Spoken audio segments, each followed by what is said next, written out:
Oke, nggak apa-apa, Pak Saril, nggak apa-apa kita sambil ini sambil berjalan aja dulu. Oke. Oke, Pak Saril, kita mulai. Bismillahirrahmanirrahim. Oke, baik. Baik, Bismillahirrahmanirrahim. Assalamualaikum warahmatullahi wabarakatuh. Waalaikumsalam warahmatullahi wabarakatuh. Selamat malam, salam sejahtera untuk kita semuanya. Bapak Dirjen Vokasi yang saya hormati, terima kasih sudah berkenan join bersama kami pada malam ini. Yang saya hormati Ketua Komisi 10 DPR RI, Kang Saiful Huda. Yang saya hormati Wakil Ketua Komisi 10, Pak Haji Fikri. Yang saya hormati Bapak PLT, Direktur Kursus dan Pelatihan Bapak Wartanto, serta para pejabat Direktorat Kursus dan Pelatihan yang sudah bergabung bersama kami pada malam ini, para Ketua DPD, DPC, dan seluruh anggota PLKP di seluruh Indonesia yang saya hormati dan saya banggakan. Puji serta syukur Alhamdulillah kita panjatkan kehadirat Allah Subhanahu wa Ta'ala. Pada malam ini kita dapat bersilaturahmi melalui daring Zoom meeting. Semoga kita di bulan suci Ramadan ini senantiasa dalam lindungan Allah Subhanahu wa Ta'ala, tentunya selalu sehat, tentunya kita dapat selalu memberikan kontribusi untuk kemajuan pendidikan non formal khususnya. Silaturahmi kita pada malam ini, namun sebelumnya Jabatan Sekretaris Jenderal DPP Forum PLKP bertindak pada malam ini selaku host yang akan dipandu oleh Bapak Syaril Kiram, Ketua DPD Forum PLKP Aceh. Bapak dan Ibu yang saya hormati, pertama sekali kita ucapkan selamat kepada Bapak Wikran Sakarinto pada tanggal 8 Mei kemarin Bulan Pendidikan dan Kebudayaan. Tentunya kita berharap Bapak dapat mengemban amanah ini dengan baik. Kami dari Forum PLKP tentunya akan terus memberikan support dan dukungan untuk bersama-sama memajukan pendidikan vokasi di Indonesia. Perlu kami sampaikan, Pak Dirjen, kami ini adalah Asosiasi Penyelenggara Kursus dan Pelatihan di Indonesia. Kurang lebih 19.000 lembaga kursus dan pelatihan di Indonesia. Kami ada di tingkat pusat DPP Forum PLKP, kemudian kami juga memiliki 34 DPD di seluruh provinsi se-Indonesia dan memiliki DPC juga di seluruh provinsi di Indonesia. Kemudian Pak Dirjen perlu sedikit kami sampaikan, kami pada awal tahun 2020 kami hampir kehilangan rumah induk kami. Dengan terbitnya Perpres 82 dan turunannya Permendikbud nomor 42, yaitu dengan dihilangkannya Direktorat Kursus dan Dikmas. Kami para penggiat pendidikan non formal keberatan, lalu kami dibantu oleh Komisi 10, Pak Saiful Huda, Pak Fikri, Pak Dedi Yusuf, serta para anggota Komisi 10 lainnya.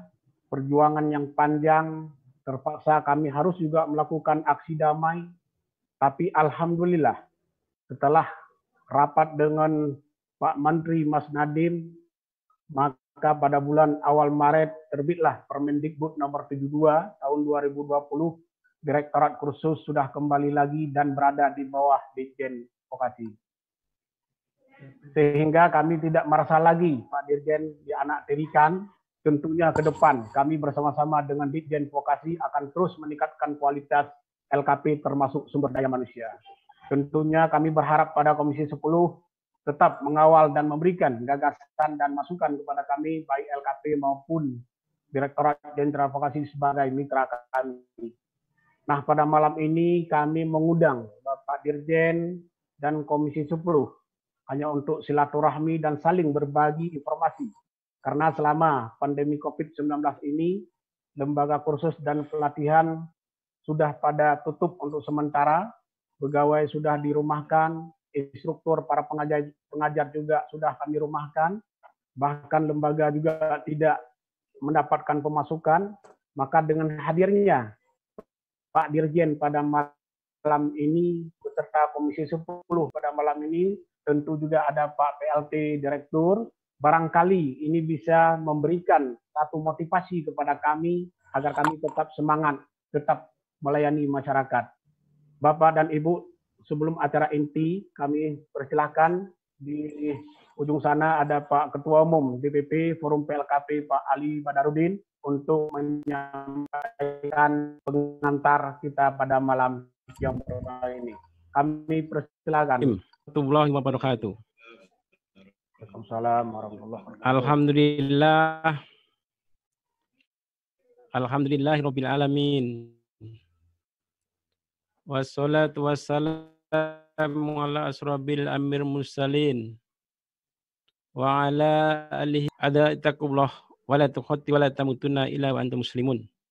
Selamat malam dan sejahtera yang sama-sama kita hormati Ketua Komisi 10 Dewan Perwakilan Rakyat Republik Indonesia, saudara kita Mas Haji Saiful Huda.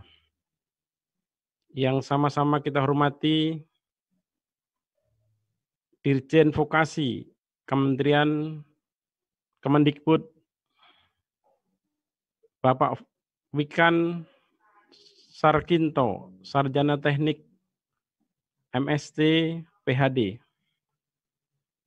Hadir pula saudara kami, Wakil Ketua DPR RI Komisi 10, Dr. Haji Abdul Fikri Fatih, Magister Manajemen, Pak Wartanto, bersama dengan kawan-kawan Kementerian Pendidikan yang insya Allah dimuliakan oleh Allah. Saudara-saudaraku, kawan-kawan Dewan Pimpinan Pusat, kawan-kawan DPD seluruh Indonesia, dan kawan-kawan pengurus Dewan Pimpinan Cabang, Forum Pengelola Kursus dan Pelatihan seluruh Indonesia, yang insya Allah dimuliakan oleh Allah. Marilah kita bersyukur kehadirat Allah SWT bahwa pada malam hari ini kita diberikan kesehatan sehingga kita dapat berkumpul bersama-sama bertatap muka dengan Pak Dirjen. Pak Dirjen, saya kemarin tadi sore mendengar Pak Dirjen tidak enak badan dan sekarang masih bisa mendengar sehingga bisa mendampingi kita semuanya sampai akhirkan selama-lamanya. Allahumma amin. Perlu saya sampaikan bahwa yang pertama Pak Dirjen, selamat kenal. Tentunya kami memperkenalkan kawan-kawan Dirjen telah diangkat menjadi Direktur Dirjen Vokasi. Saya berharap bahwa Pak Dirjen mampu atau bisa menggunakan amanah ini sesuai dengan tupoksi yang ada. Bapak Dirjen yang kami hormati, di dalam pendidikan non formal ini perlu kami sampaikan, tadi telah disampaikan oleh Sekjen Zulkifli Adam, bahwa tadinya kita punya anggota 19.000 pengelola lembaga khusus di seluruh Indonesia. Kemudian setelah kita saring, ternyata sekarang dari 19.000 itu yang hidup tinggal 17.306 lembaga pendidikan. Kemudian hari ini saya tidak tahu persis dengan datangnya COVID-19 ini, dengan datangnya musibah ini, kalau ya hampir seluruh lembaga khusus dan pelatihan tidak berjalan alias libur karena sekolah juga diliburkan. Semoga libur ini segera dimasukkan kembali. Kalau kemarin Pak Dirjen Pak Hamid telah menyampaikan bersama dengan Mas Menteri bahwa pertengahan Juli nanti akan masuk sekolah. Semoga Allah memudahkan jalannya kawan-kawan ini masuk sekolah. Dan tentunya kalau nanti masuk sekolah di bulan Juli, kegiatan belajar mengajar di dalam kursus juga akan berjalan normal kembali. Ada kesusahan, tentunya ada kemudahan. Bahwa setelah kawan-kawan ini libur dan dengan adanya daring, dengan adanya Zoom, kawan-kawan pendidikannya atau pengajarannya dengan siswa-siswanya dengan cara daring. Yang tadinya tidak bisa, akhirnya sekarang harus terpaksa harus menjadi bisa. Inilah jiwa entrepreneur daripada kawan-kawan lembaga kursus dan pelatihan di seluruh Indonesia. Kemudian kita juga mengadakan seminar setiap 1 minggu sekali. Ini dalam rangka untuk mengedukasi kawan-kawan kursus dan pelatihan seluruh Indonesia agar semuanya menjadi mampu untuk melakukan daring, pengajaran secara online dengan para siswa-siswanya. Bapak Dirjen yang insya Allah dimuliakan oleh Allah, perlu saya sampaikan bahwa gerakan kemanusiaan yang tentunya yang kedua perlu saya sampaikan bahwa jumlah 19.000 atau 17.000 ini tentunya yang semuanya sudah dirumahkan dan sekarang sudah berangsur-angsur kembali melakukan pekerjaannya dengan cara daring. Kalau 19.000 ini kawan-kawan rata-rata punya siswa 100, tentunya akan menjadi 1.700.000 dikalikan 10 bulan atau 20 atau 10 bulan tahun. Berharap Indonesia ini tentunya belum menjadi negara yang maju. Syarat negara maju adalah perlu adanya 3% entrepreneur di Indonesia.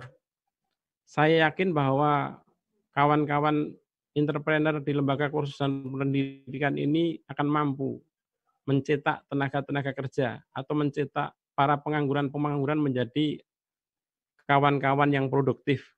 Sehingga kalau Bapak Dirjen mempercayakan kepada organisasi Forum PLKP ini atau bekerja sama dengan Forum PLKP ini, kemudian setiap 1 bulan itu kawan-kawan diberikan untuk mendidik 10 entrepreneur atau mendidik 10 calon tenaga kerja. Kalau 10 tenaga kerja kali 19.000 itu akan 1.700.000 menjadi entrepreneur. Tentunya kalau ini lanjut aja ya.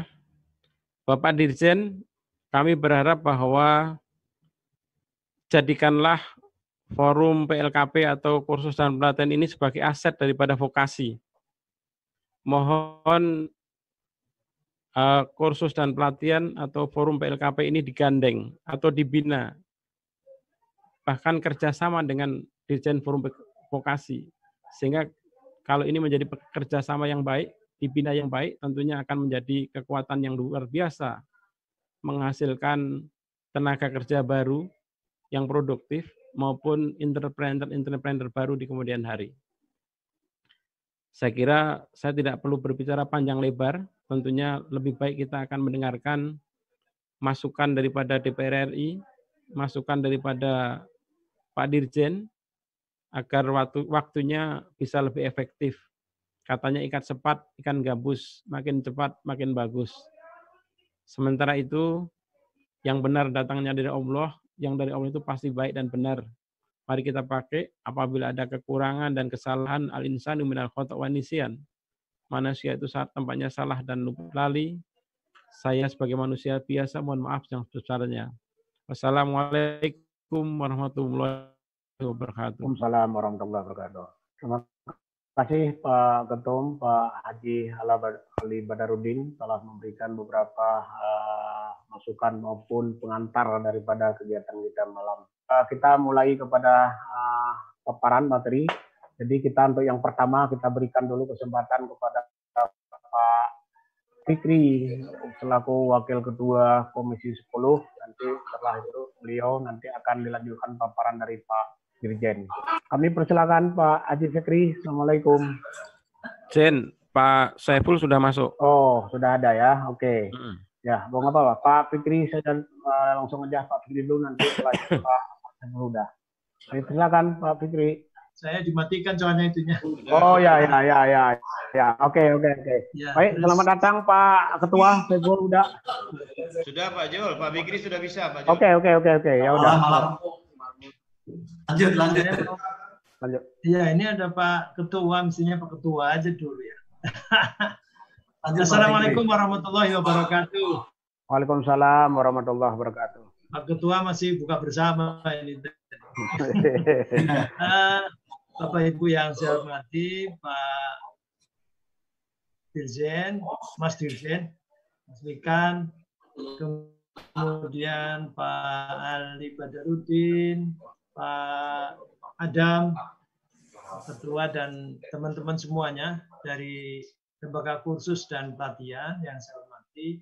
Mungkin saya akan cerita sedikit lah ya. Saya mungkin orang yang senang kalau ada pertemuan-pertemuan atau diskusi-diskusi begini langsung. Ini jadi tanpa ada perantara, ini nggak perlu demo, nggak perlu apa, langsung menyampaikan kepada pengambil kebijakan. Nah, ini awal yang bagus ini menurut saya. Jadi nyatanya juga kemarin waktu ada problematika kelembagaan itu kan bisa terselesaikan ketika ketemu ya. Jadi ketemu bapak-bapak semuanya dari pendidikan non formal, ketemu dengan Mas Menteri, mendapatkan masukan Mas Menterinya, kemudian sudah diakomodasi. Dan ternyata bisa juga, sungguh pun ini lintas kementerian, kan ada yang menentukan adalah Kementerian Pan-RB, tapi faktanya bisa. Sekali lagi, ini awal yang baik, mudah-mudahan terus bisa dijalankan. Kalau toh misalnya tidak langsung, misalnya nanti sudah normal, tidak ada pandemi COVID-19 ini, saya kira bisa saja pakai daring begini. Jadi kalau pejabat publik seperti mungkin kemarin Pak Wikan mungkin tidak terlalu sesibuk sekarang, tapi kan nanti ini kan tuntutannya banyak sekali, dan satu saat mungkin mungkin di Jakarta, kadang mungkin di tempat lain, dan seterusnya dan seterusnya. Saya kira untuk menyesuaikan waktu bisa saja nanti diatur supaya seperti ini bisa daring, jadi bisa pagi-pagi, bisa malam, dan sebagainya. Dan mungkin kita juga yang harus menyesuaikan, yang butuh ketemu ya mungkin waktunya tidak panjang, dan mungkin juga harus disiplin. Mungkin waktunya hanya setengah jam, hanya 1 jam kita manfaatkan, tapi bisa menyelesaikan problematika antar kita atau memberikan kontribusi yang besar-besarnya. Karena saya yakin kita ini semua ingin berkontribusi untuk kepentingan bangsa dan negara ini. Nah, masalah kursus ini yang kemarin galau karena induknya tidak ada, karena rumahnya tidak ada, ini ya kita bersyukur sehingga akhirnya semua berjalan lancar. Bapak Ibu juga demonya juga bagus, kemudian tidak hanya demo tapi juga datang ke Komisi 10 dan seterusnya. Ini bisa jadi percontohan itu. Jadi kalau kita ada problematika itu tidak langsung ngamuk, tidak langsung ini, sepihak saja. Jadi kita juga tanya kepada Mas Menteri, gimana orang nggak rasional begini, gimana bisa ini? Nah ternyata ketika semua duduk dengan kepala dingin, tidak ada pakai emosi, pakai ini, semua mau menyadari, saya kira malah rumahnya tidak hanya 1. Sekarang ini kan rumahnya jadi 2 di 2 dirjen. Betul. Bapak Ibu, saya supaya nggak ngelantur, apa yang saya pahami tentang ini, saya nyuplik ini mungkin dari dirjen yang dulu ya, mungkin, atau mungkin sebagian juga saya nyuplik dari Pak Wikan. Saya bisa nggak share screen? Saya jadikan co-host, bisa nggak? Bisa. Pak Syariel? Iya. Biar saya nggak ngelantur ngomongnya. Pak Syariel? Baik Pak, silakan. Oke. Bisa.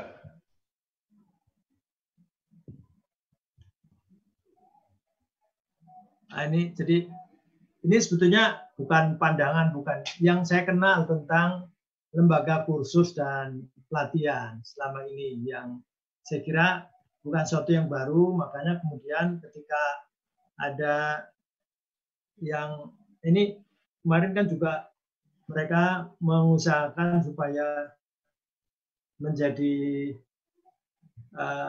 lembaga yang kokoh, yang ada induknya dan sebagainya, dan itu diperjuangkan dengan baik, luar biasa. Tadi saya cerita. Nah, jadi kalau ini tentu berarti pandangan sesuai dengan kacamata DPR ya. DPR kan tidak bisa punya aspek lain kecuali legislasi, anggaran, dan pengawasan. Jadi kalau dari segi Legislasi ini tentu berarti dari regulasi. Regulasi yang ada, yang sekarang lagi digodok, katanya Pak Toto di Balitbang itu, Undang-Undang 20 2003 tentang Sisdiknas.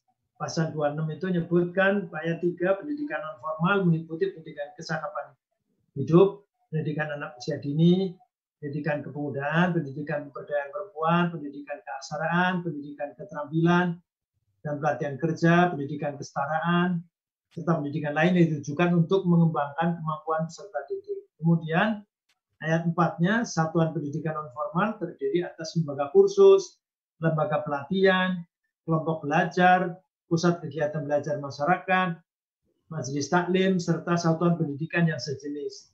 Ini semuanya ada di Bapak Ibu semuanya di LKP ini. Jadi secara konstitusi dan perundangan apa itu kuat.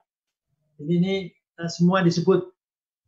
Nah, kemudian spesifik tentang lembaga kursus itu adalah kegiatan belajar mengajar seperti halnya sekolah yang diselenggarakan lembaga pelatihan termasuk dalam jenis pendidikan non formal. Perbedaannya kursus biasanya diselenggarakan dalam waktu pendek dan hanya mempelajari satu keterampilan tertentu. Peserta yang telah mengikuti kursus dengan baik dapat uji kompetensi untuk memperoleh sertifikat kompetensi. Kemudian ada 5 mengembangkan tujuan dari kursus itu: mengembangkan diri, mengembangkan profesi, mencari pekerjaan, mengembangkan usaha mandiri, melanjutkan pendidikan lebih tinggi.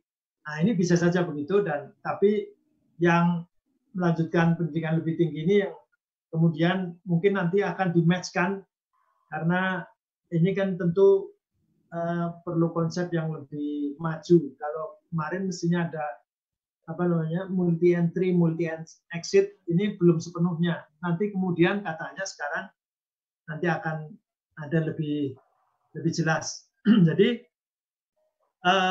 kursus kalau yang non terstruktur ini yang nanti tereliminasi itu tidak terlembagakan dengan baik. Tidak ada kurikulum baku dan proses belajarnya bebas.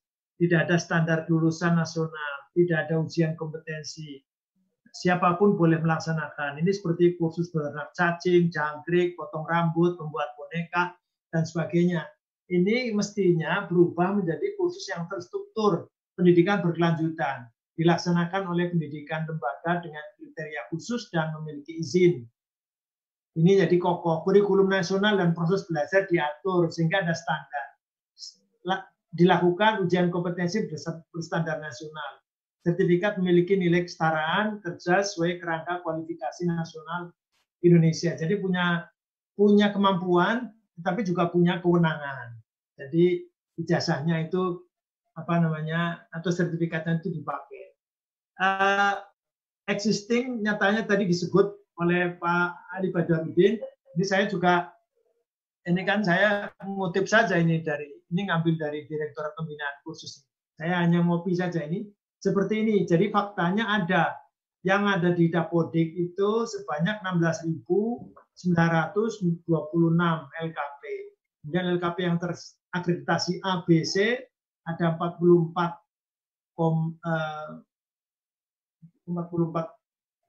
berapa ini? 26% lah gitu, 26% dan sekian. Ini apa kurang nol saya.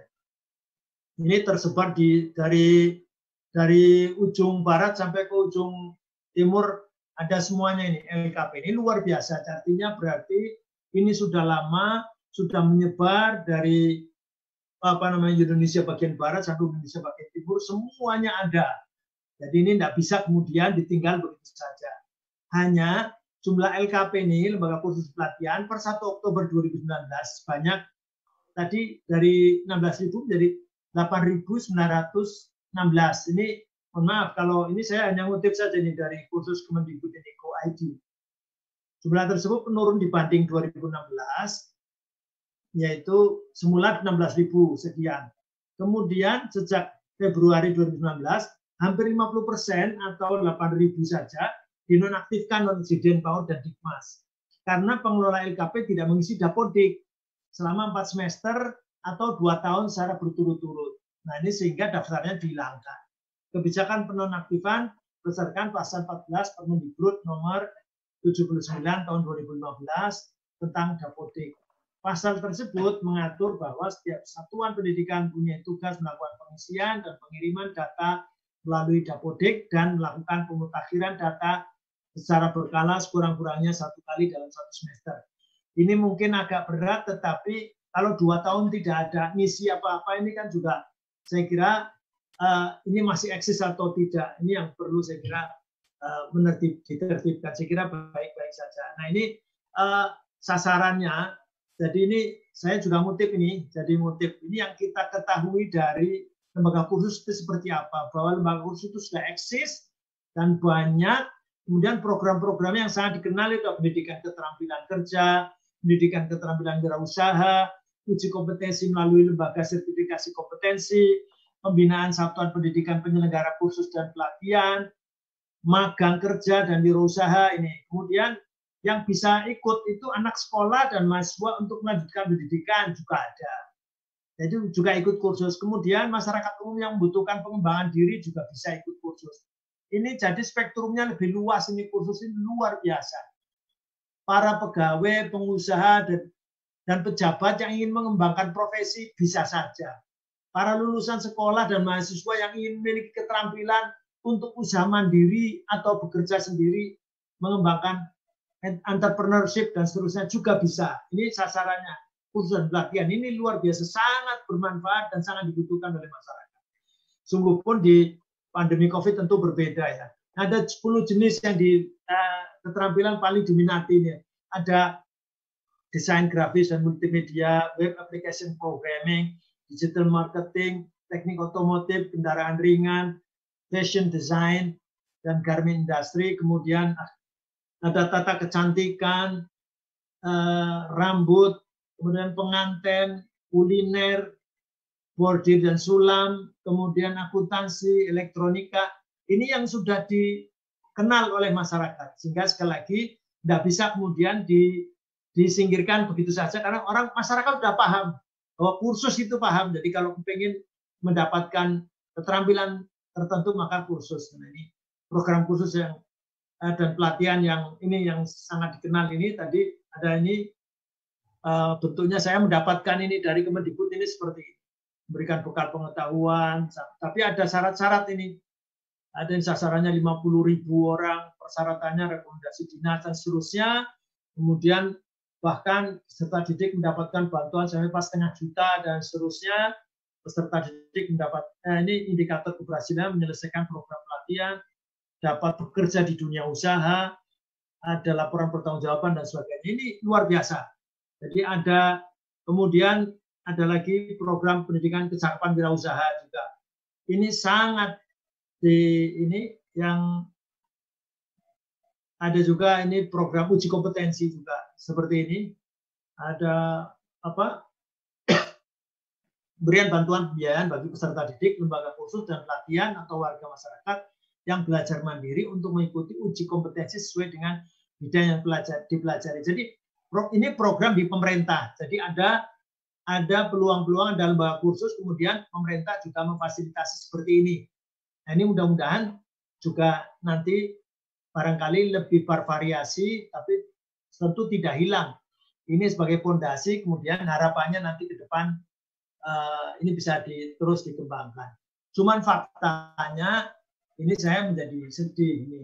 Yang sekarang digandeng pemerintah, terutama penyedia pelatihan untuk ini yang ramai di luar itu prakerja, justru bukan dari lembaga kursus existing, tetapi lembaga-lembaga baru. Ini yang ditulis di media. Soalnya sebetulnya saya dengar-dengar sih ada yang digandeng. Tetapi ini yang apa namanya 10 mitra platform kartu kerja ini apa namanya jadi ramai. Ini kan saya ini kan apa namanya politisi kan public choice mestinya. Maka apa namanya apa saja opini yang berkembang di publik itulah yang kemudian harus kita sikapi. Nah ini kalau seperti ini nampaknya menyakiti lembaga kursus ini mestinya. Nah di masa pandemi COVID-19 ini juga memang harus ada saling paham. di pemerintahan, saya baru saja tadi ngedok ini tadi saya kebetulan yang mimpin ini tadi Pak Wikan yang juga tadi presentasi, dan kita ada pemotongan ini. Jadi terutama yang 1, 2, 3, 4, 5 ya. Yang kelima dari atas itu atau 2 dari bawah itu Direktorat Khusus dan Pelatihan. Itu kan 410 miliar. Nah, kemudian sudah digunakan 4 miliar. Dan ada pemotongan 13 miliar. Sehingga sekarang jadi ada pemotongan yang cukup besar, 13 miliar. Sehingga sekarang tidak hanya 392 miliar sekian. Ini harus kita pahami, jadi karena untuk kepentingan pandemi COVID-19. Sehingga kita mesti merelakan, mungkin ada beberapa hal yang nanti saya kira Pak Dirjen yang bisa menjelaskan. Nah, ini saya hanya cerita begini untuk satu, saya kira tadi kekecewaan masyarakat, kekecewaan lembaga khusus juga saya mewakili menyampaikan, tetapi juga pemerintah faktanya juga di Kemendikbud khususnya Dirjen Vokasi ini juga untuk kursus dan pelatihan memang harus ada kepedulian dengan kondisi pandemi COVID-19 ini sehingga ada pemotongan begini. Nah, itulah yang mungkin kita harus ada dialog, diskusi, tidak ada saling curiga, tapi saling mendukung bagaimana supaya kita ada saling pemahaman, tetapi saling berusaha untuk kontribusi untuk bangsa ini. Saya kira begitu dari saya. Matur nuwun. Sementara saya akhiri. Assalamualaikum warahmatullahi wabarakatuh. Baik, terima kasih. Waalaikumsalam warahmatullahi wabarakatuh. Terima kasih Pak Haji Fikri yang telah memberikan paparan yang cukup luar biasa. Ini juga sesuatu yang bisa dipahami oleh teman-teman anggota, dapat dijadikan bahan untuk dalam rangka mengelola lembaga khusus ke depan. Baik, Bapak dan Ibu, kita langsung saja. Di sana sudah ada Pak Ketua Komisi 10, Pak Saiful Huda, untuk dapat menyampaikan beberapa pemikiran maupun gagasannya. Kami persilakan Pak Ketua. Terima kasih. Assalamualaikum warahmatullahi wabarakatuh. Pak Ali Badarudin beserta Pak Zulkifli. Ya. Ya, saya hormati, saya banggakan seluruh peserta yang hadir. Yang saya hormati Pak Fikri. Terima kasih Pak Fikri sudah menjelaskan detail. Sebenarnya saya nggak harus hadir ini, karena sudah ada Pak Fikri ini sudah menjelaskan detail terkait dengan apa yang terjadi dan progres apa yang sedang dilakukan. Yang saya hormati Pak Wikan selaku Dirjen Pendidikan Vokasi. Saya ngambil porsi 5 menit saja ini, Pak Fikri. Nanti mohon dilanjutkan Pak ya. Setelah saya ada agenda yang mohon maaf ini Pak Zul, Pak Ali. Ya. Saya nanti nggak bisa ini. Saya kira nanti cukup Pak Fikri sudah bisa mewakili atas nama Komisi 10. Pertama, saya ingin menyampaikan beberapa pesan saja untuk Pak Wikan, bahwa pendidikan vokasi ini butuh transisi. Pada konteks transisi ini, tentu dengan keterbatasan Kemendikbud pula, tidak bisa ada lompatan jauh. Nah, saya berharap praktek pendidikan vokasi yang selama ini sudah terlembaga dengan baik melalui LKP ini tetap harus didorong maksimal. Karena sesungguhnya praktek vokasi pendidikan vokasi yang sudah berjalan dan selama ini cukup membantu praktek pendidikan vokasi itu adalah teman-teman yang tergabung pada forum LKP yang selama ini dinakodai oleh Pak Ali, Pak Zulkifli, dan seluruh jajarannya. Nah, karena tidak semuanya Pak Wikan pendidikan vokasi serta merta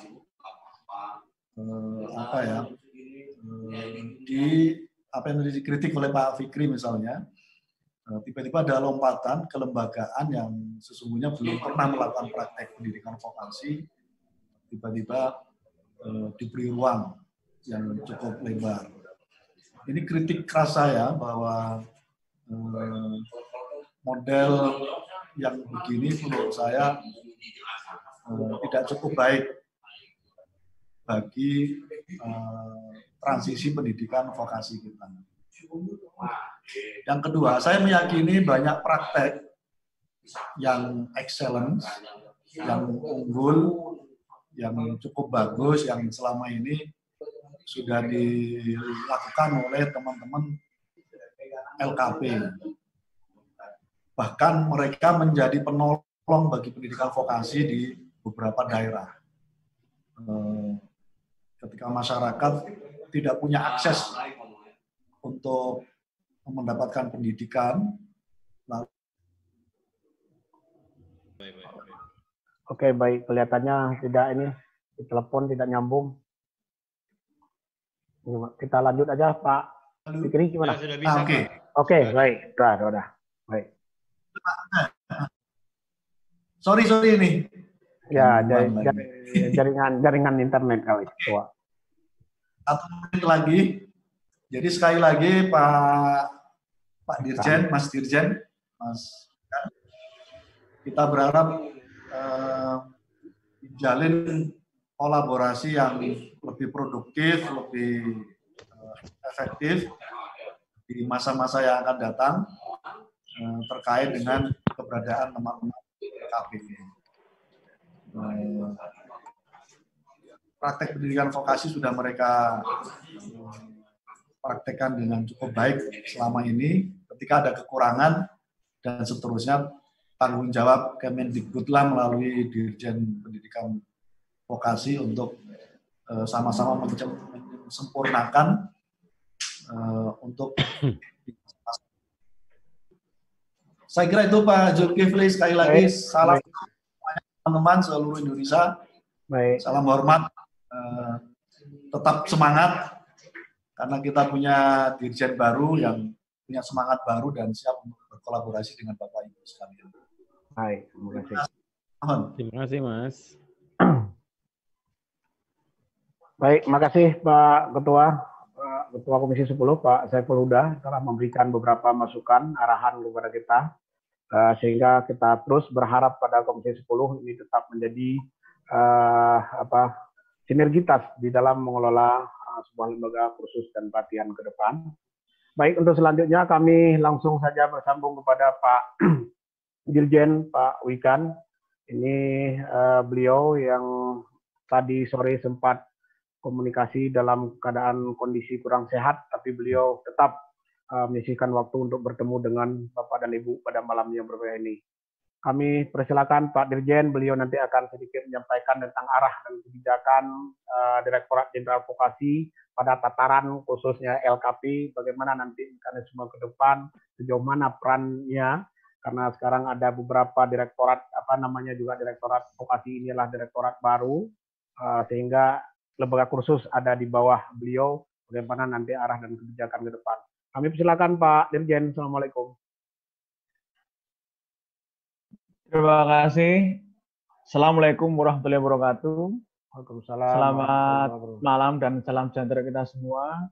Mohon izin Bapak Ketua Komisi 10 DPR RI, saya mencoba dan poin-poin yang bisa kita sinergikan untuk kebaikan Indonesia untuk masa kini dan masa depan. Yang terhormat Bapak Saiful Huda, Ketua Komisi 10 DPR RI, yang terhormat Bapak Abdul Fikri, pula Ketua PLKP, Bapak Ali Badarudin, dan Bapak Sekjen DPP Forum PLKP, Bapak Zulkifli M. Adam. Baik, terima kasih. Yang terhormat pula jajaran pengelola dan pimpinan PLKP, serta yang saya sangat hormati dan saya sangat banggakan seluruh anggota PLKP, pengelola Lembaga Kursus dan Pelatihan, dan juga Pak Wartanto sebagai PLT Direktur Kursus dan Pelatihan di lingkungan Dirjen Pendidikan Vokasi. Yang pertama-tama perkenankan kami mengucapkan salam hangat, salam hormat untuk Bapak-Bapak, Ibu-Ibu semua. Semoga semua dalam keadaan sehat, dalam keadaan fit, dalam keadaan bahagia, dan terus semangat di saat cobaan yang sangat berat ini melanda dunia dan melanda Indonesia. Yang berikutnya, sebenarnya saya hanya ingin bersilaturahmi dan berkenalan, karena disitulah sebenarnya Ibu, kalau mengenai konten lebih detail yang sebenarnya sedang kita rancang, tadi sebenarnya sudah disampaikan secara lengkap oleh Pak Fikri. Matur nuwun sangat Pak Fikri untuk paparannya yang sebenarnya sudah menjelaskan banyak sekali.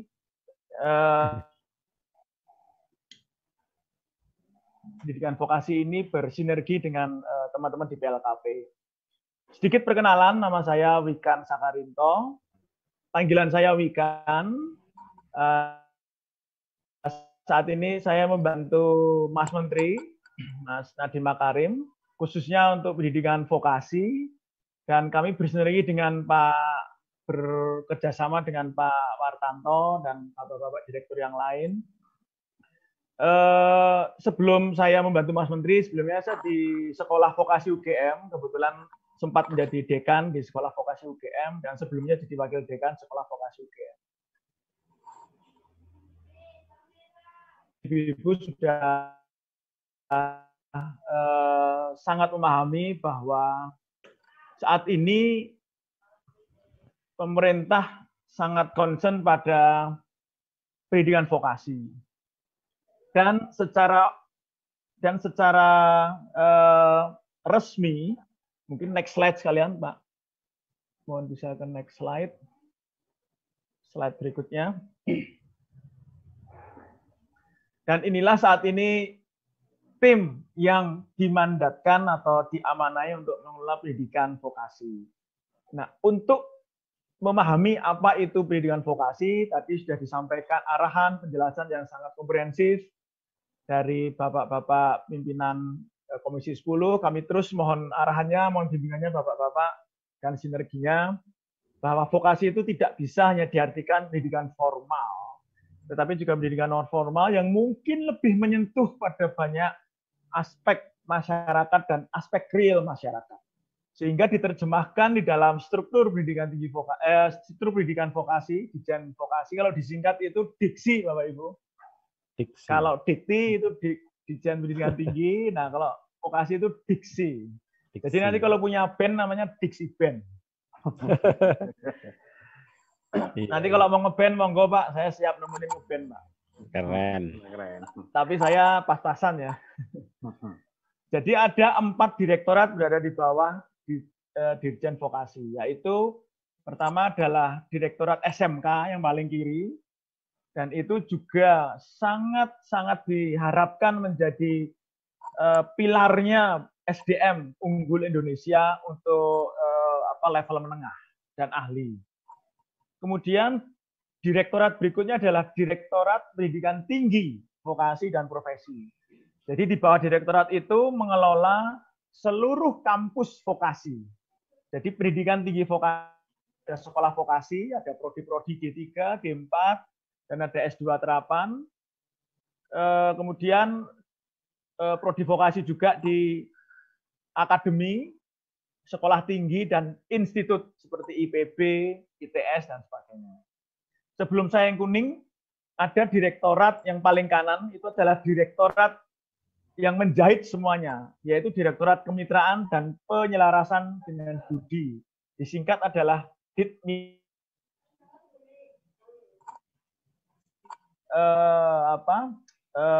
Partner yang dibina dan dikembangkan.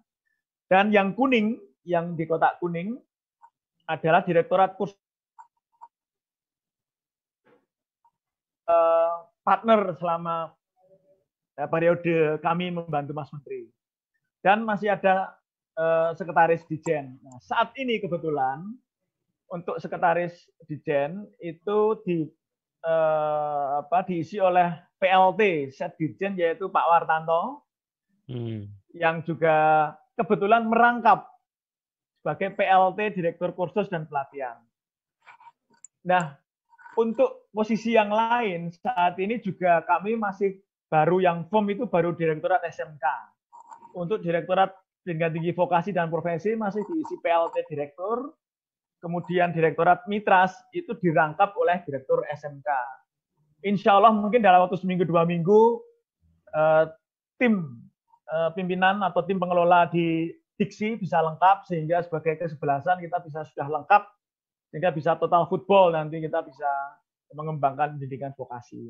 Next, Pak. Mohon next slide. Baik, ini next langsung. Next. Next slide, mohon next slide. Untuk isu strategis nasional, Bapak-Bapak, Ibu-Ibu bisa mencermati, monggo. Tapi poinnya gini, Bapak Ibu. Ya, masuk sini aja enggak apa-apa, Kita itu mendapatkan tugas dari Allah sebenarnya insan vokasi. Ini adalah konsep berpikir serta pemahaman yang mari kita samakan, bahwasanya Bapak-bapak, Ibu-ibu bertugas dan mendidik itu tidak semua orang. Mendidik masyarakat agar bisa terempower, naik kompetensinya, kita bekali mereka dengan skills, baik hard skills, soft skills, leadership, dan sebagainya, serta pendidikan karakter yang insya Allah setelah mereka lulus dari pendidikan yang Bapak Ibu selenggarakan, harapannya, dan itu harus menjadi mindset kita semua, apapun yang kita lakukan ketika mendidik, maka mindset arahnya adalah ingin menghantarkan peserta didik menjadi insan yang lebih terberdayakan dan mandiri, mampu bisa kira-kira sepakat nih Bapak Ibu ya, bahwa kita menyelenggarakan pendidikan ini, whatever itu, tentunya kita membutuhkan aset, kita membutuhkan infrastruktur, kita membutuhkan budget, kita membutuhkan networking, dan apapun itu, kita ingin membentuk lulusan kita dengan kompetensi. Saya selalu menekankan ketika ada di sekolah vokasi UGM bahwa kalau lulusan vokasi UGM hanya mengandalkan ijazah, tetapi tidak ada kompetensinya, artinya apa? Pendidikan itu tidak berhasil. Tidak ada sebuah pendidikan yang cukup hanya melahirkan peserta didik yang hanya mengejar ijazah, kemudian memiliki mindset pasti bisa kerja. Itu kurang betul. Karena dalam gambar di depan ini, ijazah yang tidak disertai kompetensi, itu artinya adalah aku sudah belajar apa. Itu adalah ijazah. Itu sertifikat. Tetapi yang kita target, dan kita harus sepakat, bahwa yang kita ciptakan itu adalah ijazah plus kompetensi. Kompetensi itu adalah aku bisa apa. Dunia kerja, industri, dunia usaha, mereka mengharapkan lulusan yang berkompeten. Lulusan yang datang ke mereka berani menyatakan, I am kompeten, saya berkompeten, saya memiliki kompetensi. Artinya aku bisa apa, sesuatu yang kalian butuhkan atau Anda butuhkan. Bukan, ini ijazahku, aku mau kerja. Nah, paradigma ini harus kita sepakati bersama. Dan ini tidak mudah Bapak Ibu. Karena kita menciptakan SDM unggul, itu raw materialnya manusia yang punya cita-cita, punya passion, punya mood, punya minat, punya bakat, dan punya daya dukung pikiran yang membuat mereka, kenapa aku memutuskan untuk ikut training misalnya. Nah, inilah yang harus kita pahami bersama. Ibu dan Bapak yang saya hormati, menciptakan manusia Indonesia unggul, menciptakan manusia Indonesia yang berkompeten, itu betul-betul membutuhkan kecintaan Bapak Ibu pada profesi Bapak Ibu. Bahwa Bapak Ibu bekerja saja sudah bahagia. Kalau dapat uang itu bonus. Tapi ya kalau tidak ada uang tidak mungkin jalan juga kan, kita ngerti seperti apa. Tetapi mindsetnya adalah mendidik adalah kebahagiaan. Dan jauh lebih bahagia ketika kita melihat anak didik kita mampu sukses dan berhasil membahagiakan manusia lain sebanyak-banyaknya. That's the meaning of happiness. Itulah makna kita mencapai kebahagiaan, kita berhasil membahagiakan orang lain karena anak didik kita membahagiakan mereka. Ini yang mungkin mari kita pahami bersama sehingga mungkin bisa next slide, Pak. Ini tulisan di bawahnya bisa dilihat. Nah, inilah Bapak Ibu. Kami di sekolah kami di Dijen Vokasi, maaf saya selalu masih lupa, Sekolah Vokasi UGM. Kami di Diksi menciptakan satu program yang menjadi andalan kita, yaitu pendidikan vokasi, entah itu formal maupun non formal, tidak bisa dikatakan memiliki framework yang baik kalau tidak menikah dengan dunia kerja atau dunia industri. Pendidikan vokasi yang tidak engage dengan dunia kerja dan dunia industri itu agak sedikit kami pertanyakan. Artinya apa? Kita harus betul-betul merancang kurikulum. Jadi dimulai dari kurikulum itu benar-benar materi yang dibutuhkan oleh dunia kerja. Materi yang dibutuhkan oleh ketika mereka akan survive sebagai wirausahawan. Materi itu benar-benar harus dipastikan memiliki standar yang memang diarahkan untuk memenuhi target itu. Paling gampang ya ajak industri duduk bersama, materinya cocok enggak, kita bikinkan mau pesen apa, gado-gado, maka kita bikinkan gado-gado istimewa. Jangan sampai mereka pengen gado-gado, kita bikin pecel. Masih agak mirip sebenarnya. Tapi kalau mereka pengen gado-gado, kita bikinkan sop, atau kita bikinkan gudeg, nggak nyambung.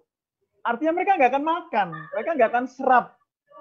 Dan sehingga itu menjadi satu pemaknaan yang harus kita evaluasi ke dalam, benarkah kita sudah menyelenggarakan pendidikan itu dengan baik.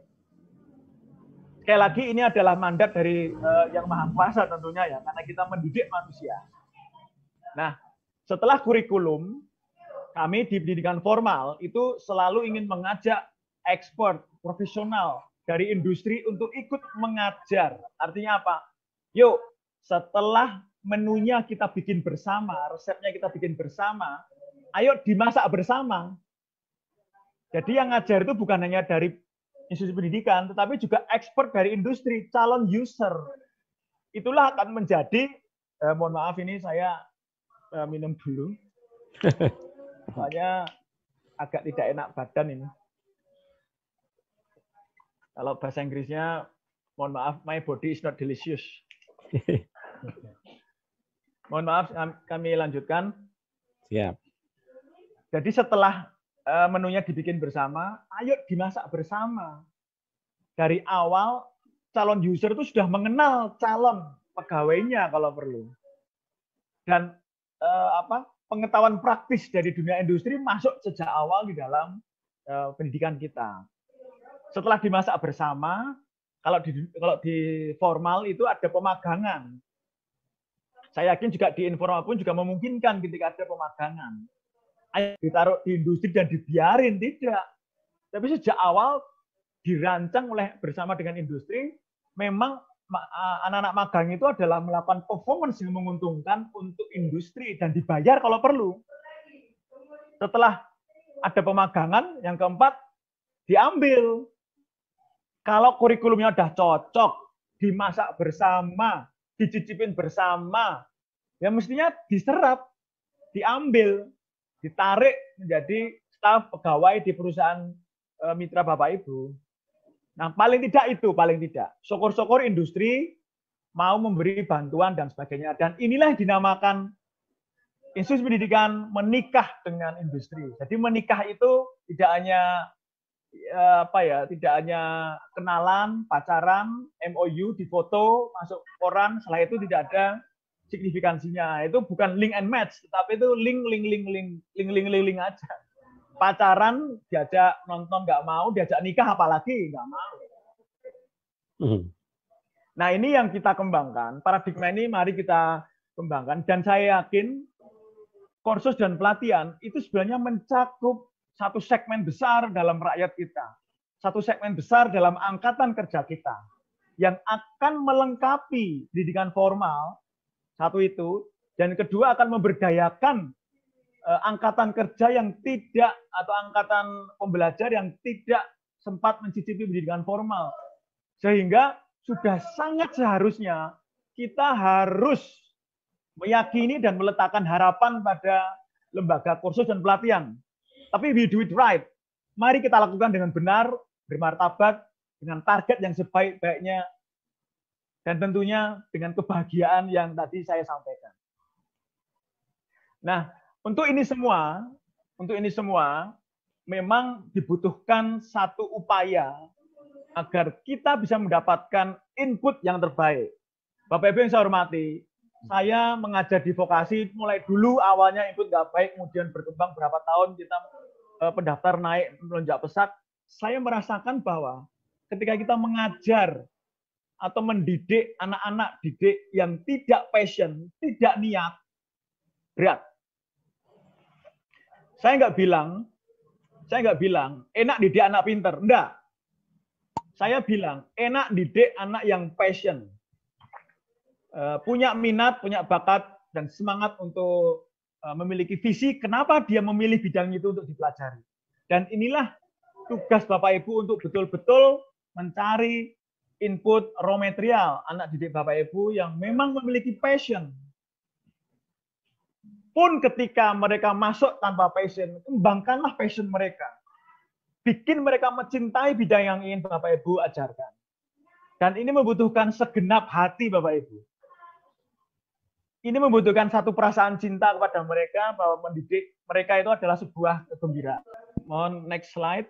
Bapak Ibu yang saya hormati, kita lanjut ke materi, akan saya percepat Bapak Ibu. Ini sudah ke materi yang lebih teknis. Ini adalah bidang-bidang yang oleh Mas Menteri mendapatkan concern atau perhatian yang mungkin akan menjadi fokus ya, tetapi tidak terus kemudian bidang di luar ini tidak mendapatkan peran. Ini hanya Mas Menteri membayangkan ada 4 ini. Monggo bisa dilihat, saya yakin banyak relevansinya dengan bidang-bidang yang Bapak Ibu selenggarakan trainingnya. Ada machinery dengan construction, creative economy, hospitality, dan care service. Care service itu arahnya bagaimana kita bisa mengirim tenaga kerja ke luar negeri yang lebih skillful, berkompeten, dan bermartabat, misalnya sebagai perawat profesional untuk orang-orang tua di Jepang, Korea, Hong Kong, dan sebagainya. Oke, next. Nah, saya yakin kalau ini kalau next, tadi sudah disampaikan oleh Pak Fikri, anggaran kami sudah membahas dengan Komisi 10, dan alhamdulillah kami mendapatkan banyak arahan, bimbingan, dan masukan, PR-PR, challenge. Alhamdulillah itu akan kita lakukan. Mungkin saya nggak akan meneruskan presentasi ini karena tadi sudah disampaikan oleh Pak Fikri.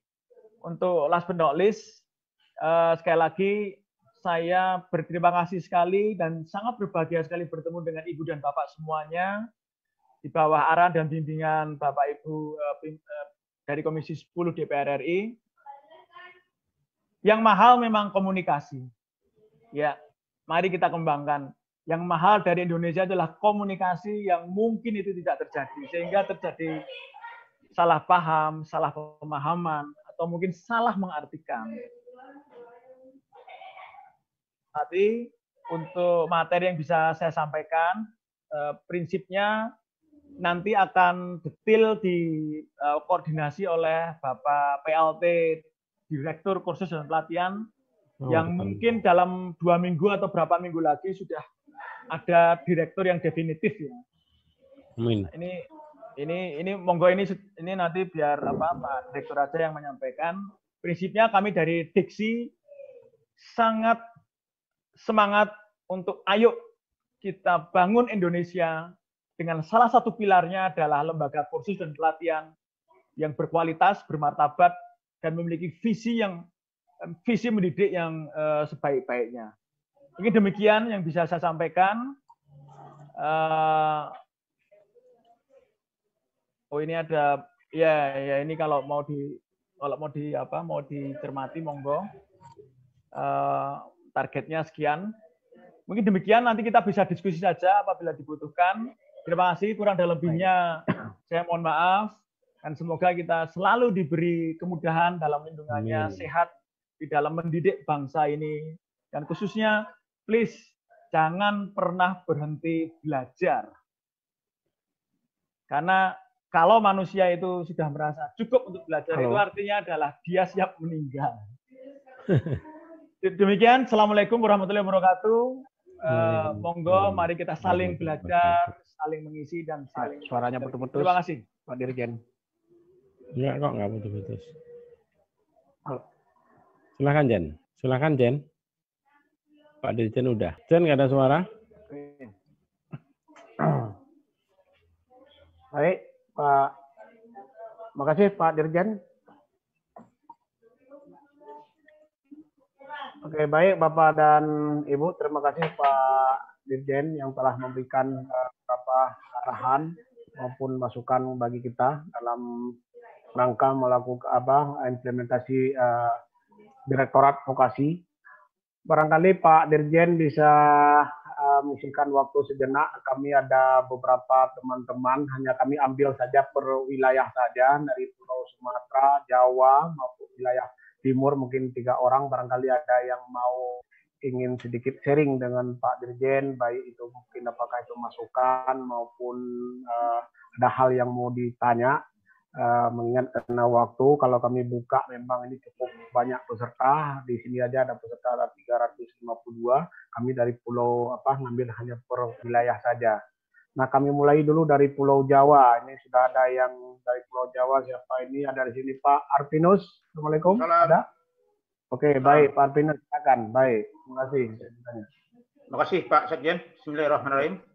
Assalamualaikum warahmatullahi wabarakatuh. Assalamualaikum warahmatullahi wabarakatuh. Selamat malam Mas Dirjen. Malam, Pak. Kalau saya nggak salah menanggapi bahwa Pak Mas Dirjen itu mengatakan bahwa sertifikat kompetensi itu menjadi sesuatu yang penting nantinya. Nah, sejalan dengan itu kami ingin bertanya kepada Mas Dirjen, apakah nanti pada semua satuan pendidikan yang di bawah kendalinya Direktorat Jenderal Pendidikan Vokasi, sertifikat kompetensi itu menjadi sebuah keharusan yang harus dimiliki oleh peserta didik, baik kursus, peserta didik di SMK ataupun di Politeknik. Nah, kalau itu menjadi sesuatu yang dipersyaratkan, apakah Mas Dirjen sudah juga memiliki semacam rencana untuk mengupayakan semacam kewajiban juga bagi user, dalam hal ini Dudi, untuk mempersyaratkan sertifikat kompetensi ketika mereka merekrut tenaga kerja. Karena kami melihat Mas Dirjen, sertifikat kompetensi itu akan dicari orang kalau memang ada semacam persyaratan daripada pengguna tenaga kerja. Sehingga dengan demikian, kalau itu dicari, mau nggak mau semua satuan pendidikan akan bekerja keras, akan berupaya maksimal bagaimana peserta didiknya untuk bisa lulus di dalam uji kompetensi dan mendapatkan sertifikat kompetensi. Sehingga pada akhirnya kita sama-sama bisa mewujudkan output dan outcome daripada satu proses pendidikan yang betul-betul yang kita harapkan dalam rangka meningkatkan kualitas sumber daya manusia.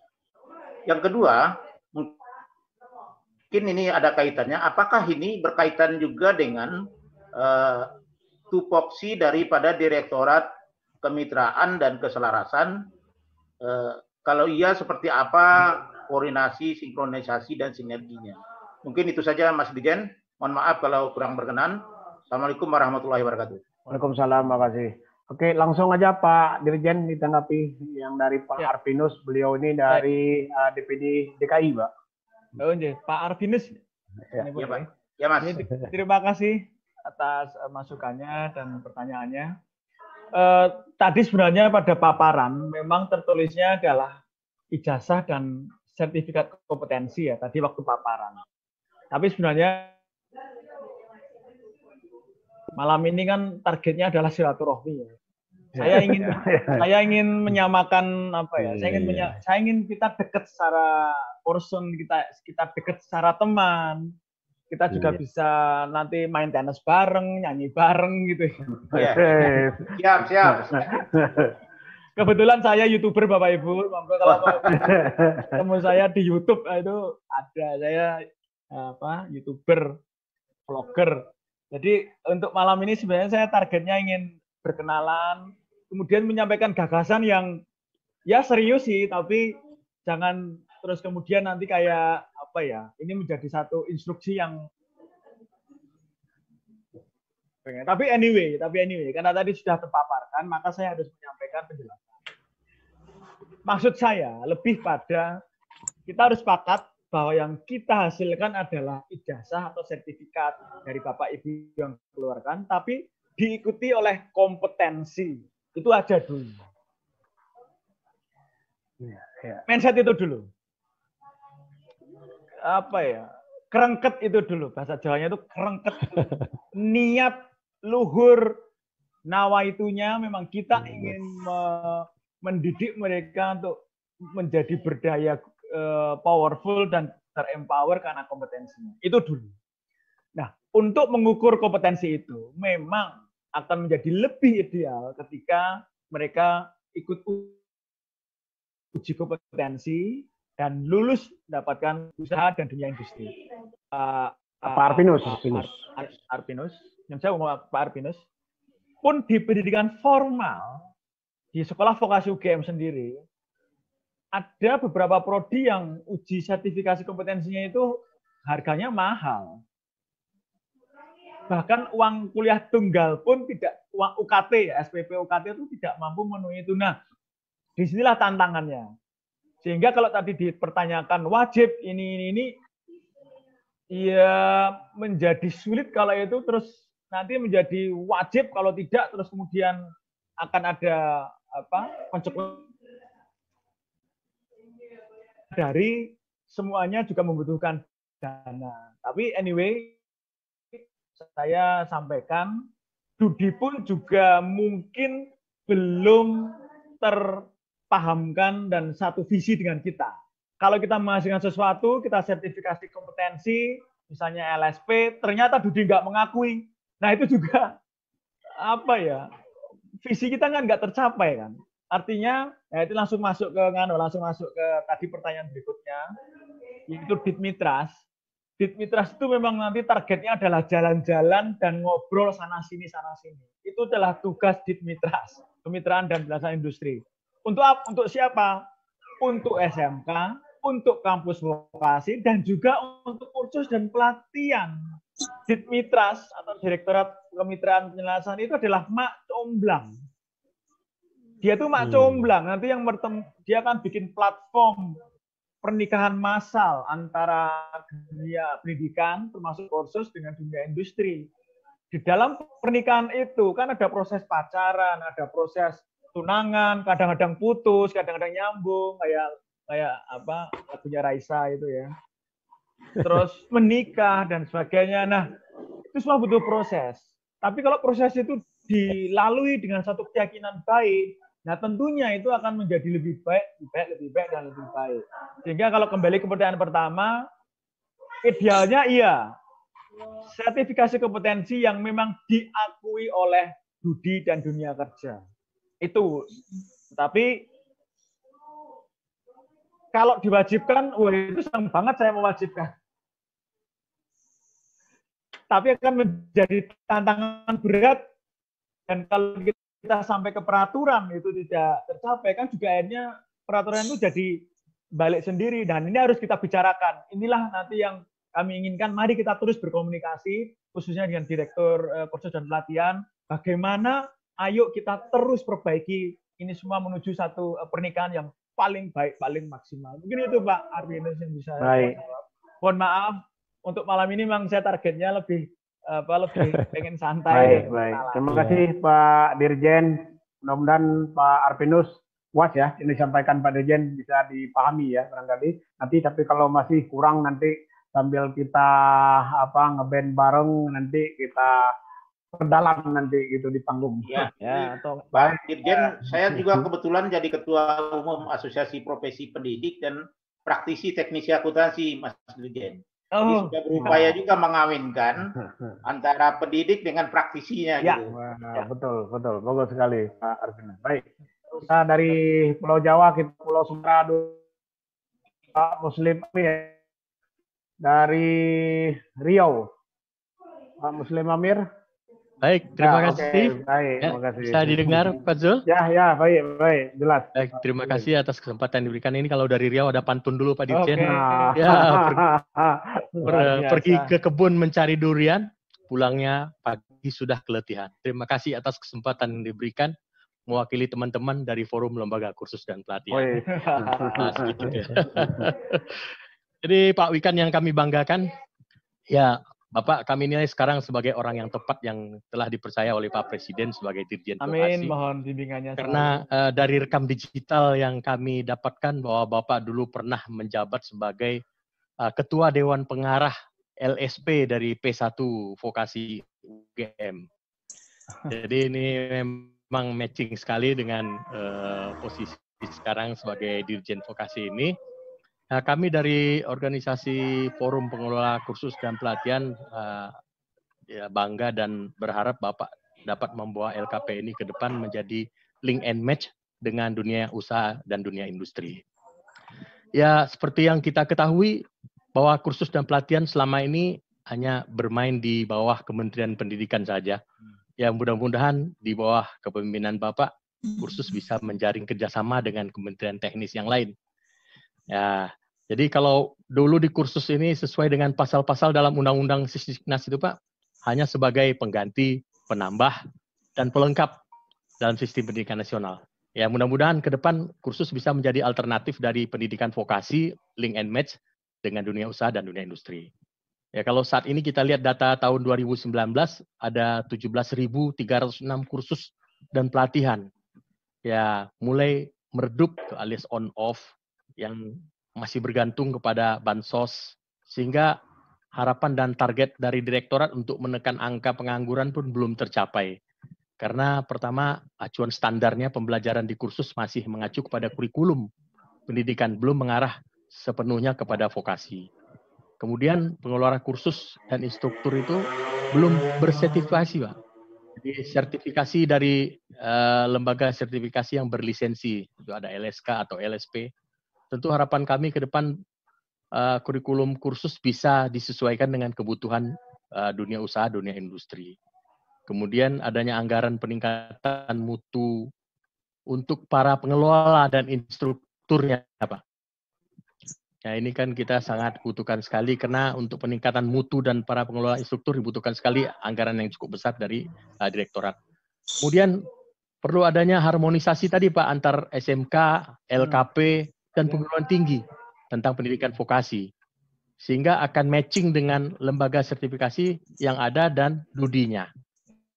Kita lihat anggaran bansos yang ada tahun ini ada 233,8 miliar untuk PKK dan 106 miliar untuk PKW. Nah, kami mohon penyelenggaraan dan sasarannya ya tetap bisa diberikan kepada lembaga tersedia tersebut juga bisa juga mungkin Bapak lokasikan untuk upskilling dari peningkatan mutu pengelola dan instruktur nih Pak.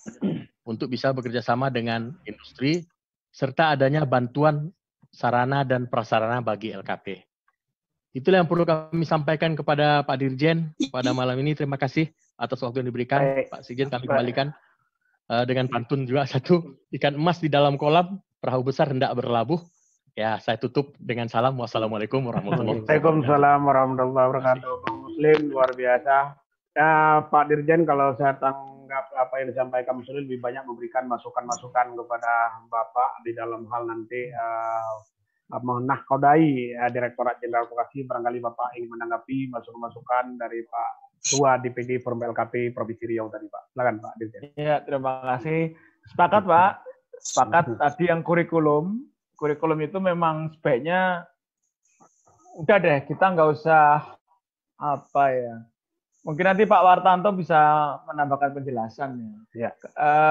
Saat ini kita sedang menyusun satu regulasi vokasi yang komprehensif. Regulasi tentang vokasi tapi komprehensif. Dan di dalamnya ada kursus dan pelatihan, Bapak Ibu. Jadi kami tidak beranggapan menyusun regulasi nasional vokasi itu isinya kampus vokasi, politeknik, dan SMK. Tidak, harus ada kursus dan pelatihan. Dan insya Allah di situ ada, dan memang sempat kami beberapa waktu yang lalu kita diskusi, coba make it simple lah. Jangan sampai terkunci pada satu pemahaman administratif yang mungkin malah kontraproduktif dan mungkin malah menjebak tidak pada substansi vokasi tapi lebih pada substansi akademik yang administratif. Semoga kita bisa segera merilis itu. Nanti saat komprehensif Pak, itu induk betul itu Pak. Level induk. Mohon maaf Pak, saya charge HP laptop saya. Gitu loh.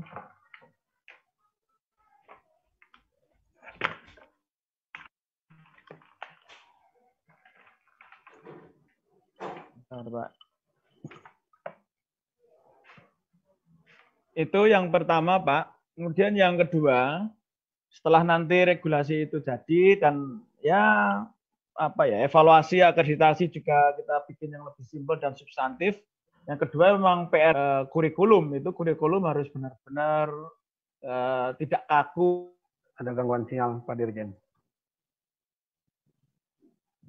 Kurikulum yang kedua. Ketiga, guru ya. Baik, nanti kami catat, tidak mungkin kita tiba-tiba melahirkan Cristiano Ronaldo kalau kita tidak punya Alex Ferguson yang banyak. Sepakat Pak, guru SMK, dosen vokasi, pendidik perlu ditingkatkan. Kita pengen punya Sir Alex Ferguson yang banyak-banyaknya sehingga kita punya Ronaldo yang banyak. Mereka tidak.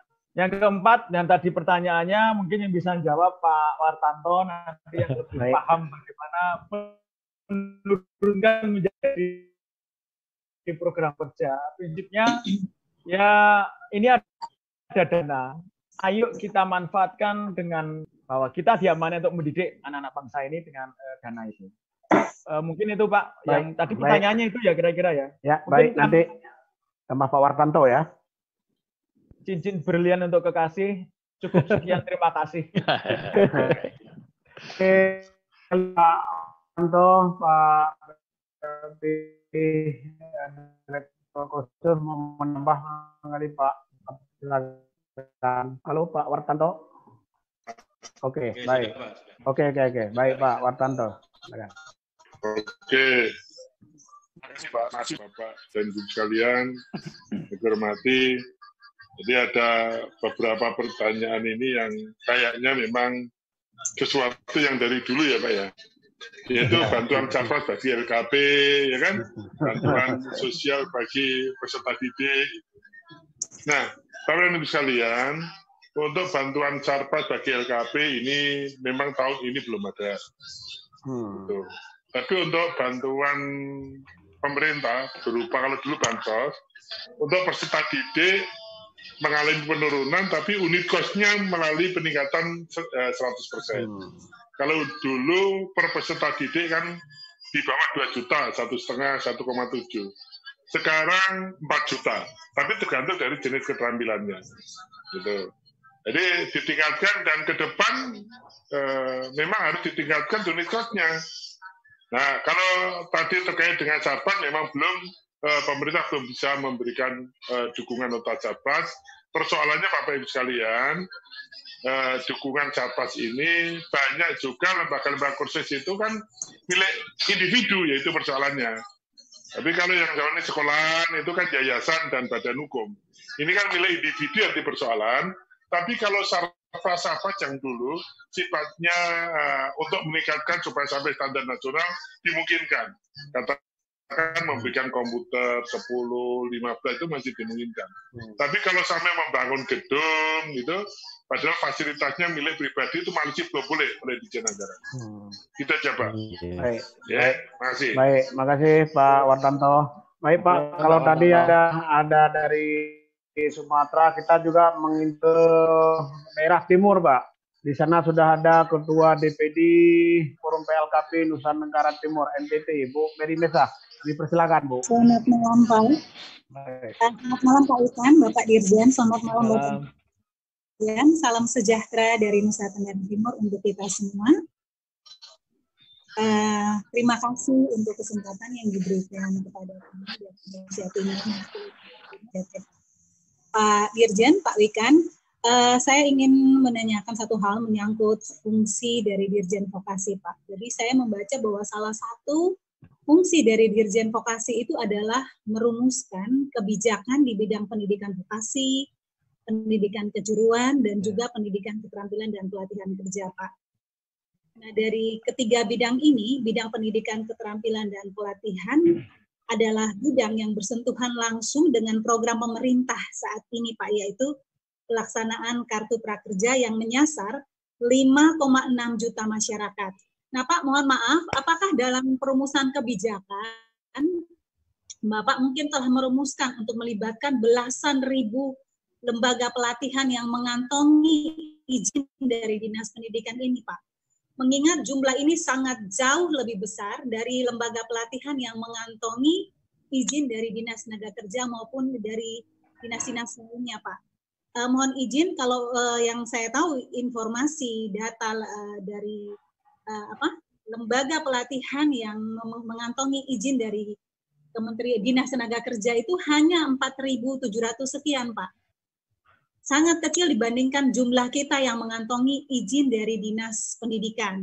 Nah, tetapi dari Kementerian Tenaga Kerja sendiri, mereka saat ini sudah memfasilitasi teman-teman yang mengantongi izin mereka itu sebanyak 1.163 lembaga untuk menjadi mitra Kartu Prakerja, dan itu bisa dilihat di website mereka, kelembagaan kemnaker.go.id. Apakah Kemdikbud sendiri yang memiliki website kursus kemdikbud.go.id bisa melakukan hal yang sama, Pak? Nah, makanya ini pertanyaan saya, apakah itu telah ada dalam rumusan untuk melibatkan lembaga-lembaga kursus di bawah yang bernaung di bawah Kemdikbud, Pak? Atau apakah kebijakan ini mutlak merupakan kebijakan Kementerian Koordinator Bidang Perekonomian dan Kemnaker, Pak? Nah, itu saja pertanyaan saya untuk Pak Wikan sebagai Dirjen Vokasi. Dan mungkin ada pertanyaan saya yang kedua, mohon maaf. Ini pertanyaan untuk Bapak Saiful atau Pak Fikri dari Komisi 10. Ada informasi bahwa Undang-Undang Sisdiknas akan direvisi, Pak. Kami mohon kepada DPR agar pendidikan non formal itu diperkuat. Jangan sampai dilemahkan seperti yang telah terjadi di awal. Demikian saja, Pak, pertanyaan dan juga masukan dari saya untuk Bapak Fikri maupun Bapak Saiful Huda. Terima kasih. Baik, terima kasih Bu Mary. Langsung Pak Dirjen, Bu Mary ini lebih menyoroti berkaitan dengan prakerja yang berada di bawah naungan Kemendikbud. Silakan nanti dari DPR biar dijawab oleh Pak Fikri atau Pak Saiful Huda. Baik, silakan Pak Dirjen. Baik, terima kasih. Wah, ini pertanyaannya agak berat ini. Ya, tak nyanyi ya. Ya, artinya mungkin yang terakhir itu, Bu, yang asumsi Bu yang terakhir itu mungkin yang bisa menjawab. Jadi untuk di Kemendikbud dan khususnya kursus dan pelatihan, memang secara khusus itu ada Direktorat Kursus dan Pelatihan yang saat ini dikoordinasi oleh PLT Direktur, yaitu Pak Wartanto. Dengan segala kewenangan yang kami miliki, dengan segala cakupan dana yang kita diamanai untuk mengelola, Dan dengan segala fokus kami untuk sebisa mungkin dalam nanti menyusun regulasi vokasi secara komprehensif itu, kursus dan pelatihan itu harus masuk. Mungkin coverage kami ada di situ, Ibu. Untuk kartu prakerja memang mohon maaf mungkin saya belum bisa menjawab karena itu lebih di ranahnya Kemenko dan Kemenaker ya kalau nggak salah ya. Itu ada PMO tersendiri. Tapi untuk apa yang kita sinergikan dengan tadi yang dijelaskan oleh Pak Wartanto, pendanaan yang kita sudah sediakan, tadi Pak Fikri tadi menyampaikan ada sedikit pemotongan anggaran, tapi insya Allah masih cukup signifikan untuk mendidik. Mungkin saya hanya bisa menjawab dan semaksimal mungkin menghasilkan hasil yang sebaik-baiknya.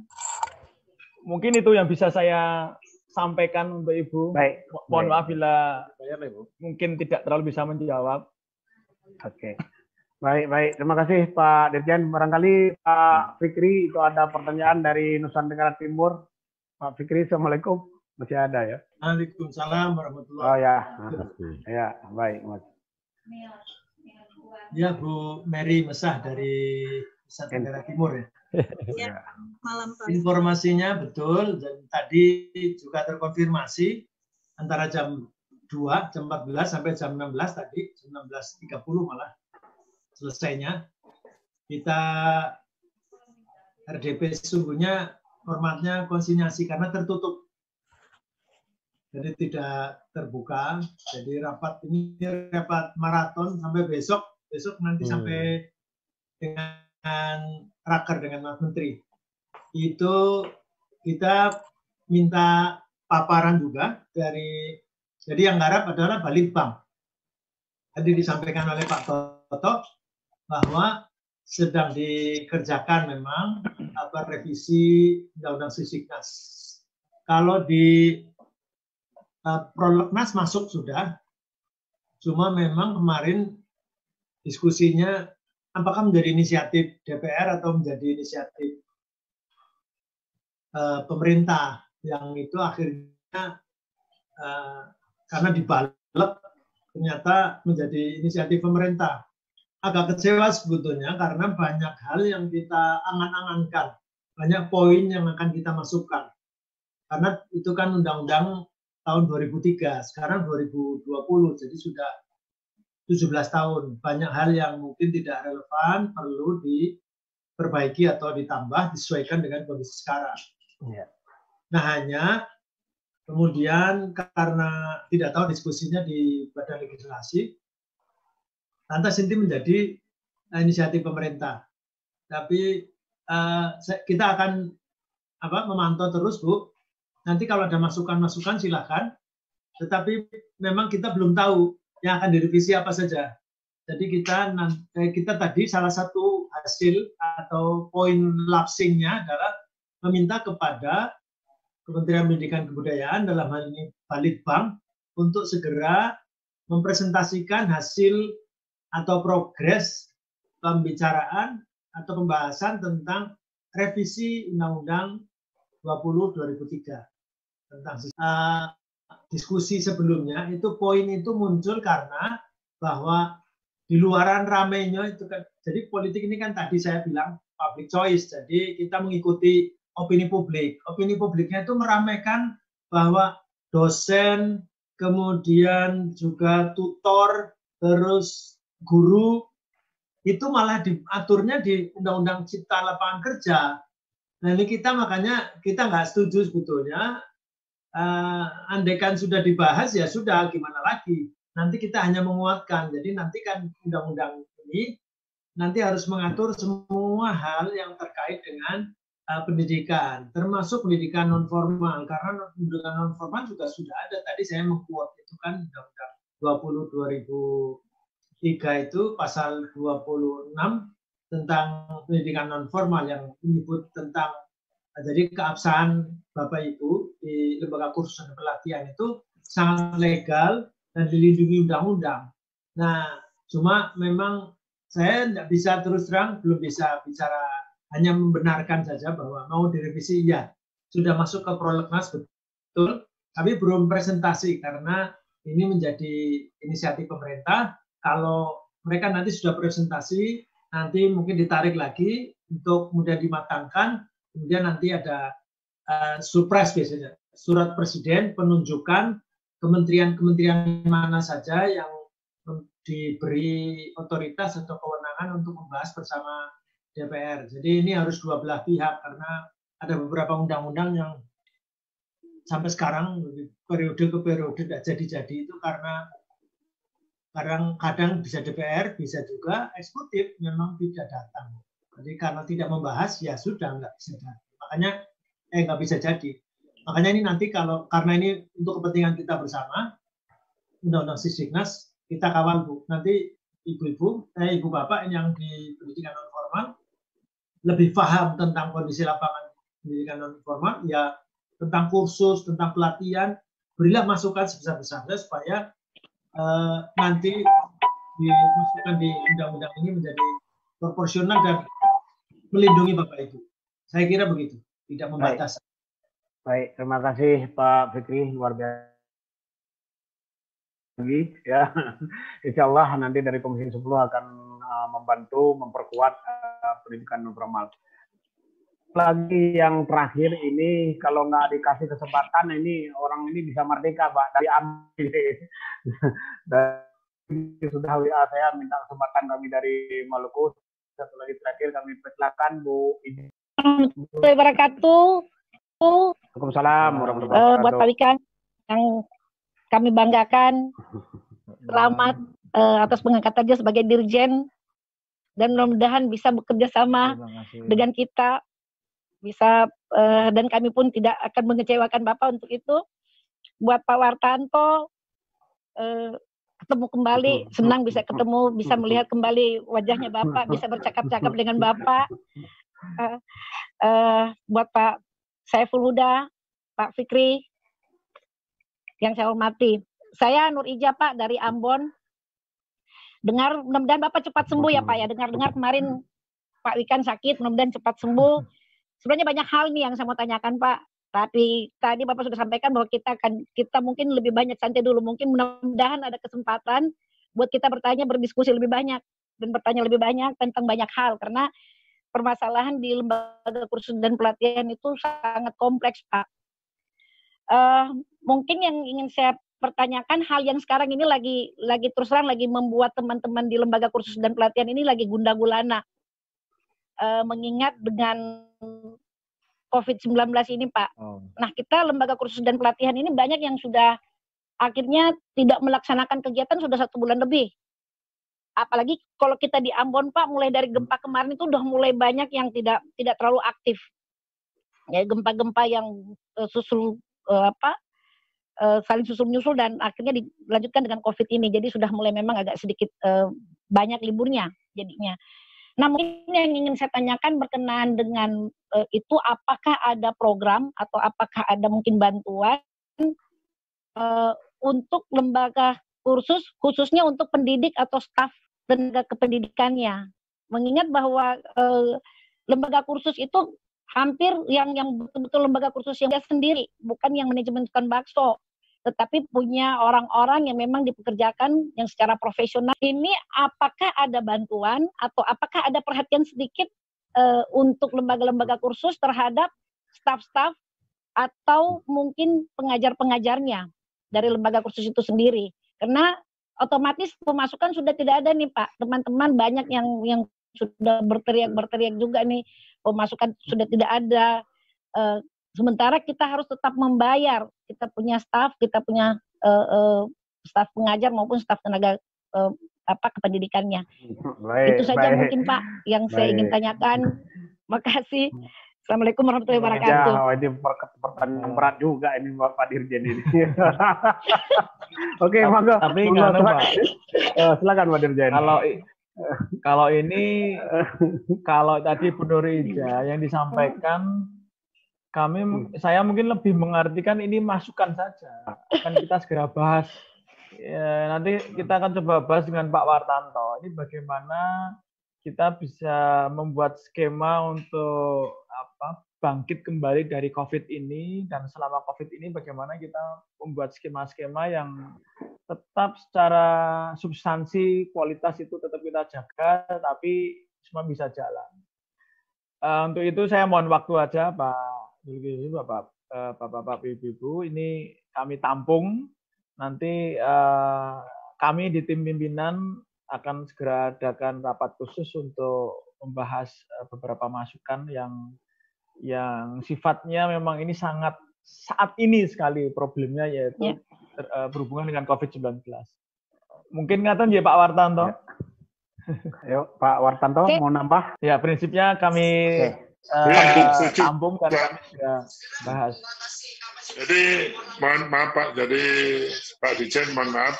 Jadi mungkin setelah ini nanti kita ada pertemuan internal untuk membahas masukan-masukan dari teman-teman. Nanti juga ada masukan-masukan lain yang bisa ditampung melalui WA. Ya. Gitu Pak. Baik. Makasih Pak Wartanto. Baik. Ya. Pak, ya baik. Makasih Pak. Pak Zul. Ya, Pak. Pak Zul, mudah-mudahan nanti Pak Dirjen pada saat ke Ambon kita bisa manggung sama-sama Pak. Baik. Baik Pak Dirjen. Kalau yang saya ini cukup Pak, kalau saya harus memenuhi semuanya sudah memungkinkan. Saya hanya kembalikan kepada Pak yang mau mendengar lagi, kedua lagi, ya ini saya kembalikan. Ini sepertinya putusan. Ini cukup banyak, ini juga ingin menyampaikan. Halo, baik. Halo Pak Dirjen, jelas suara masuk ke saya cukup banyak dari teman-teman para pengelola LKP. Saya hanya ingin memberikan ini kepada Pak Dirjen, apakah menyudahi yang tadi Bu yang terakhir atau mau mendengar satu lagi yang ingin menyapa Bapak dari teman-teman dari LKP, Pak? Ya, sebenarnya kalau banyak ya Pak Wartanto, kan nanti kita tampung itu daftar PR itu nanti mau disampaikan secara komprehensif, itu akan menjadi jujur Pak. Ini saya juga belanja PR di Poltek, saya belanja PR di kampus-kampus vokasi, saya juga belanja PR di SMK. Nah sekarang saya pengen belanja PR juga dari kursus dan pelatihan. Oke, baik.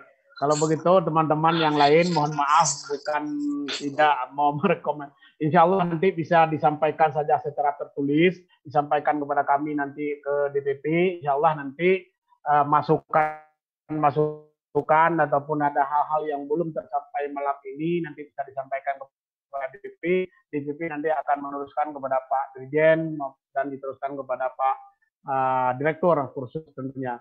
Baik, Bapak dan Ibu, terima kasih atas kehadiran Pak Dirjen, Pak Fikri, Pak Saifullah, kemudian Pak Wartanto di dalam forum ini juga banyak dari teman-teman dari pejabat dari Direktorat Kursus hadir di sini.